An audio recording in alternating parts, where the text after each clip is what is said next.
Hi YouTube family, it's Sarah. It is week 83 and this is my week 83 post-op VSG or vertical sleeve gastrectomy weight loss surgery update.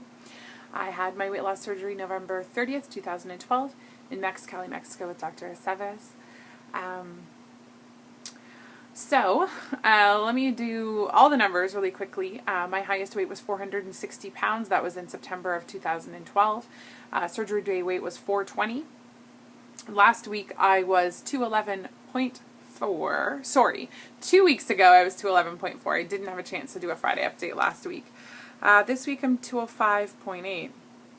So that is a loss of 5.6 pounds over 2 weeks. I'm not unhappy about that, but I'm not necessarily thrilled with it either.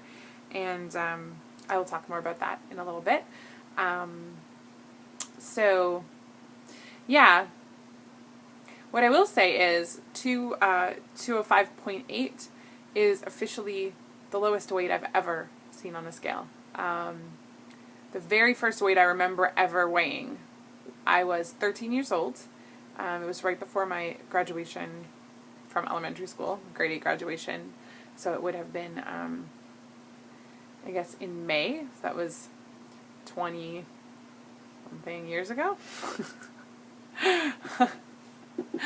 And, so I was 13, and I know that I weighed 206 point something. So 205.8 is officially my lowest weight ever, at least post being 12 years old.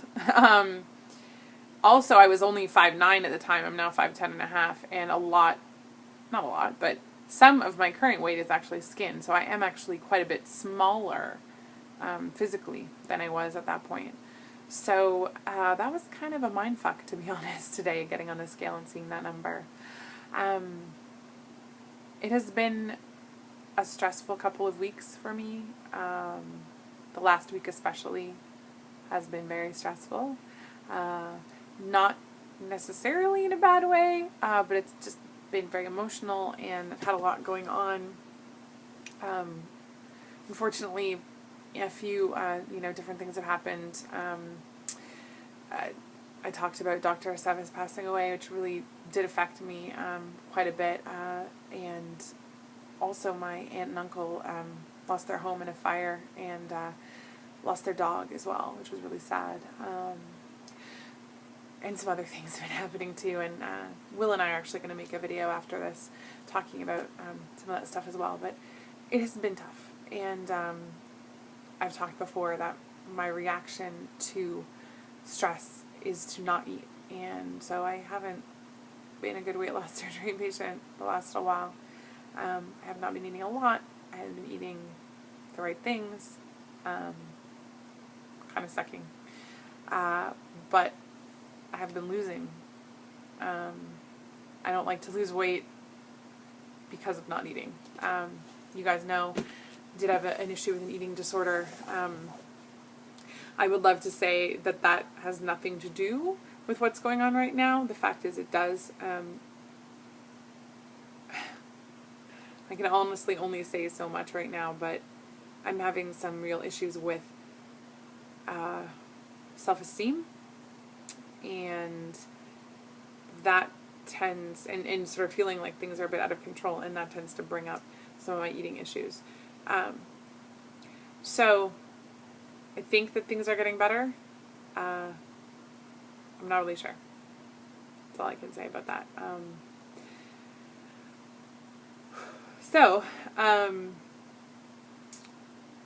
What else did I want to talk about?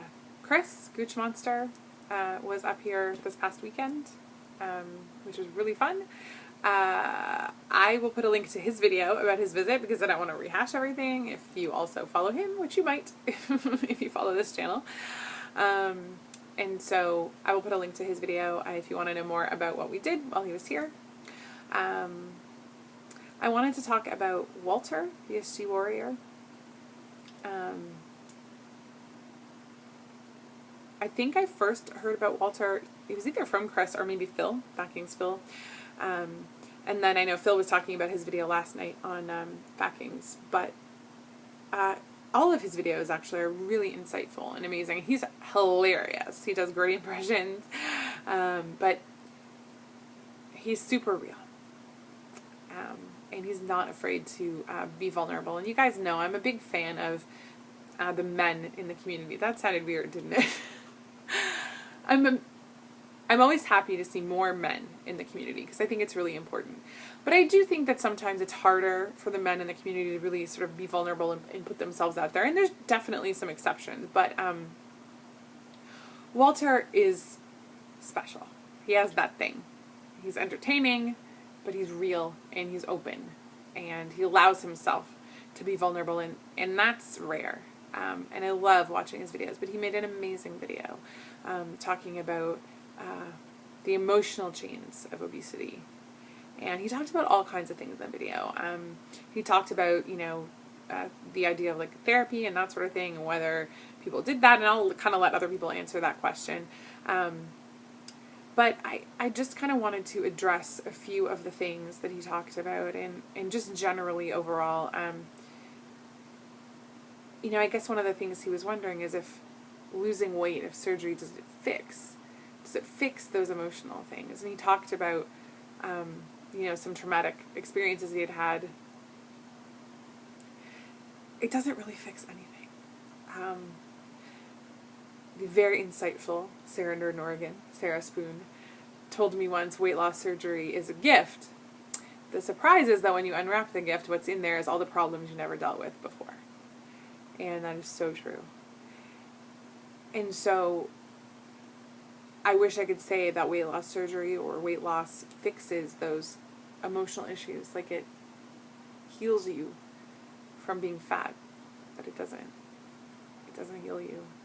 You have to heal yourself. You have to forgive yourself for getting where you were. You have to forgive yourself, and you have to understand why.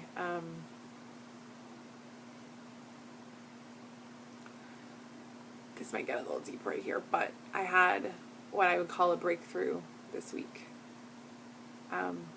In my video talking about is weight more than a goal, I talked about the idea that one of my goals, non-scale goals, was to figure out why I'd become morbidly obese. How did I let myself become 460 pounds? I've said it before, but it's not just because I liked food. Clearly I did. And there's cultural issues and physical issues, genetic issues, but that explained why I was fat. It didn't explain why I was super morbidly obese.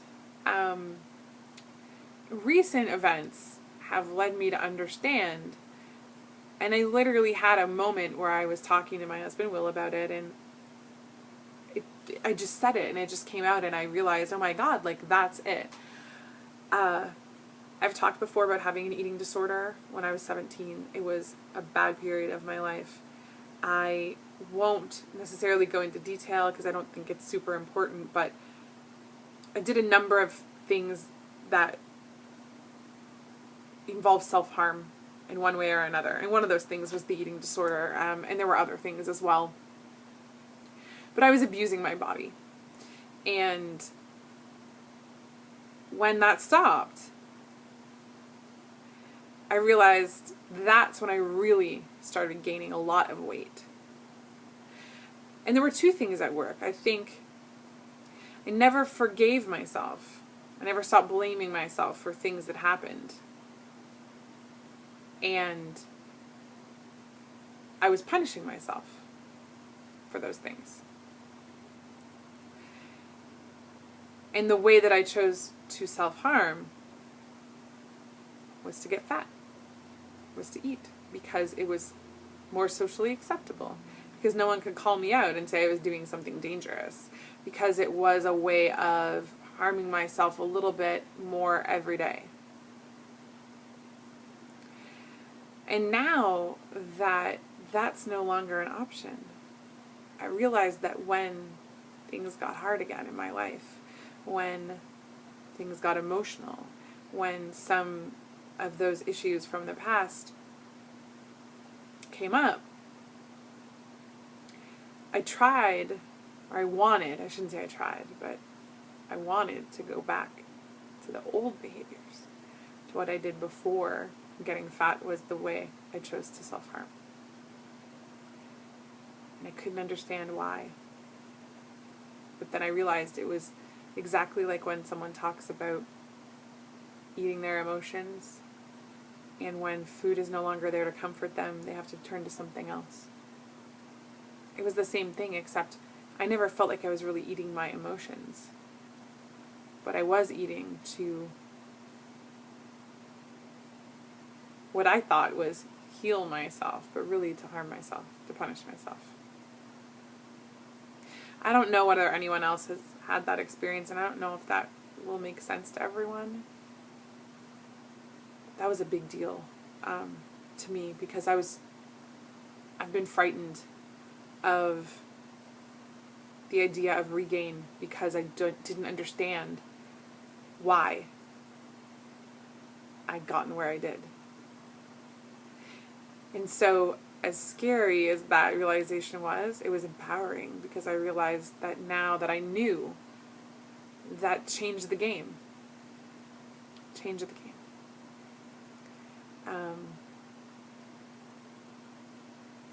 So that was, so much has happened the last couple of weeks, but that was a big one. That was a huge one. And I'm sure that I'll talk more about that, and I wanted to talk about that today because I wanted to talk about that in this video in regards to Walter's video, and say, you know, that's where the empowerment comes in, when you figure out what all those issues were that you were avoiding all the time. Whether you were eating your feelings, or whether food was your companion, or whether it was your way of punishing yourself or harming yourself. That's something that you have to deal with before you can let go. Before you can forgive yourself. Before you can deal with those emotions. I do forgive myself, because I understand why I was broken. Why I am broken. And I have a better understanding of how to fix that now. How to fix myself. And I don't think I can do that alone. I have no problem, you know, getting help, or seeing a therapist. And I think that's something that everyone not necessarily should do, but should consider. People deal with things at different points in their journey. I had a feeling that getting to goal would trigger things for me. And it did. And I mean, other things have been going on at the same time that were maybe poor timing. But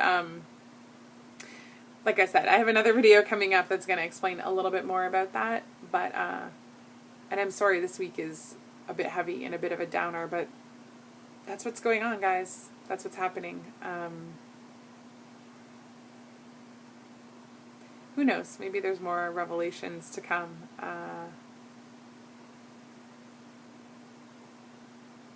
That's where I'm at right now.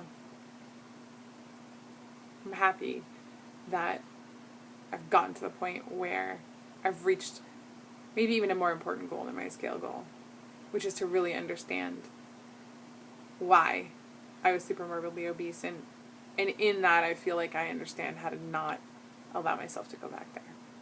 So anyway, I hope you guys all had a good week. I will definitely, hopefully, see you guys on Tuesday, even though I haven't made a Tuesday video in like 3 weeks. I appreciate all of you. I hope you guys have had a wonderful 4th of July, if you are one of my wonderful U.S. friends, and I hope you have a great weekend. Remember, it's not just about what you've lost, it's about what you've gained. Have a great day.